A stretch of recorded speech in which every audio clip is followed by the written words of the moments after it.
Good morning. On the way to Basirhat. রাস্তায় একটা জায়গায় আমরা দাঁড়িয়েছিলাম। এই দোকানটা বেশ বড় একটা মিষ্টির দোকান। এই যে সুগার ফ্রি সন্দেশ খাচ্ছে রটি। রটি খুব এনজয় করে জানেন। এই যে অনেক মানুষজন রটিকে দেখছে, কেউ ভিডিও করছে।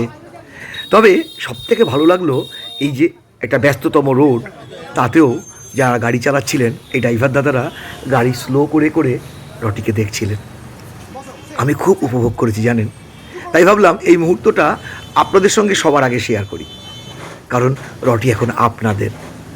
জানি এই ভিডিওটা আপনাদের ভীষণ ভালো লাগবে। এই যে দেখুন ভিডিও করছে, দাদা মিষ্টি খাচ্ছে, দাদার থেকে আবার চাইবে জানেন। রটি হচ্ছে এমন, ওর মিষ্টিও খেয়েছে, যে দাদা যেহেতু ঘুরে খাচ্ছে কেন, ওকে দিতেই হবে। এই দাদা ভিডিও করছিলেন। এরকম অনেকেই রটির ভিডিও করেছে। অবাক সবাই যে রটি এত কথা শোনে। এখানে একজন বলল রটির নাকি তিনি ফলোয়ার, তিনি নাকি রটির পেজটা দেখেন। খুব ভালো হয় জানেন যখন সামনাসামনি এরকম মানুষদের দেখতে পাই।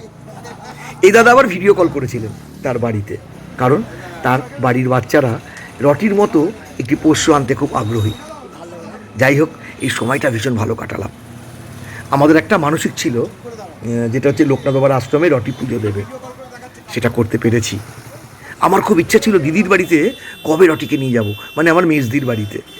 সব দিদির বাড়িতেই গেছে রটি, শুধু আমার দিদির মেজদির বাড়িতেই আসেনি।